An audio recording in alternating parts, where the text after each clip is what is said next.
Hai, selamat datang. Okey, untuk kupasan kali ini kita akan bedah satu topik yang sangat-sangat penting, seni untuk bina ikatan kumpulan.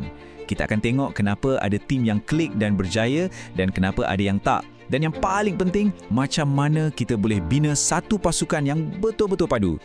Okey, jom kita mulakan dengan soalan ni. Cuba fikir balik sekejap. Pernah tak anda rasa terperangkap dalam satu kumpulan yang semuanya serba tak kena? Kan? Komunikasi macam tersekat-sekat, semua orang nampak macam tak ada mood dan matlamat tu rasa macam makin jauh je. Kenapa? Kenapa tim yang nampak hebat atas kertas tapi bila kerja sekali terus hancur?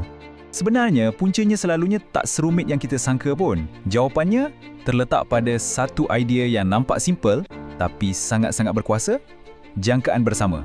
Ya, inilah dia. Kunci sebenar yang boleh buka pintu ke arah keharmonian dan kerjasama yang mantap dalam mana-mana kumpulan. Okey, so apa benda sebenarnya teknik jangkaan bersama ni? Bunyinya macam gempak kan? Tapi sebenarnya, ia bukanlah satu formula ajaib. Senang cerita, ia cuma satu proses di mana kita sengaja ambil masa untuk faham apa yang kita sebagai satu kumpulan secara kolektifnya suka dan tak suka. Bukan pasal kehendak seorang dua, tapi pasal apa yang buat kita semua boleh berfungsi dengan baik sebagai satu unit. Dan petikan ni memang straight to the point. Benda ni bukan sekadar idea pasif yang kita sembang-sembang je. Kuncinya ada dua. Pertama, kena kenal pasti. Dan yang kedua, kena implementasi atau laksanakan. Tak boleh buat satu je. Dua-dua ni kena jalan serentak. Sama penting. Baiklah, jom kita breakdown sikit proses ni. Langkah pertama, dan ini yang paling kritikal, adalah untuk mengenal pasti.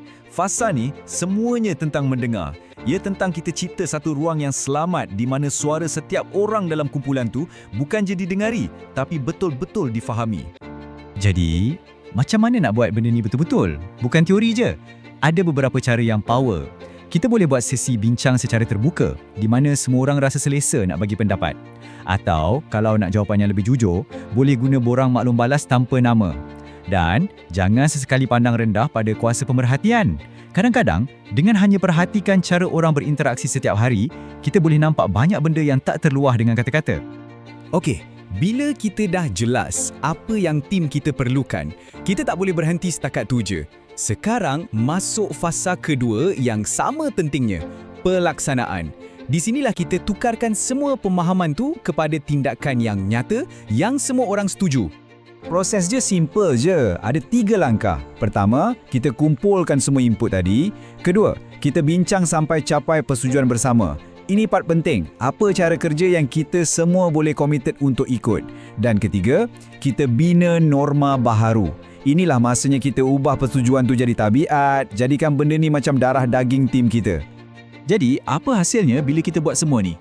Apa payoff dia? Percayalah, hasilnya bukan sekadar penambahbaikan sikit-sikit. Ia adalah satu transformasi yang menyeluruh.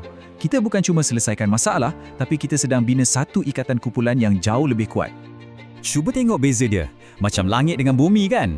Sebelah kiri, tanpa jangkaan bersama, kita asyik terperangkap dalam konflik, salah faham dan persekitaran yang toksik. Tapi di sebelah kanan, bila ada jangkaan bersama, terus wujud kepercayaan, hormat dan semangat tu pun naik mendadak. Ia bukan lagi pasal kerja, ia dah jadi pasal membina satu budaya yang positif. Jadi, kalau ada satu perkara je yang saya nak anda ingat daripada perbincangan kita hari ini, inilah dia. Keharmonian dalam kumpulan tak datang secara tiba-tiba. Ia bermula dengan satu benda yang asas, iaitu kefahaman. Kefahaman bersama tentang cara kita nak bekerja dan berjaya bersama-sama. Okey, sebelum kita habis, saya ada satu soalan atau mungkin satu cabaran untuk anda. Cuba fikirkan tentang satu kumpulan yang penting dalam hidup anda sekarang. Mungkin di tempat kerja atau dalam projek anda. Apakah satu jangkaan bersama yang paling kecil pun yang anda boleh mula bincangkan hari ini untuk bina ikatan yang lebih kuat? Cuba mulakan dari situ. Terima kasih kerana sudi mendengar.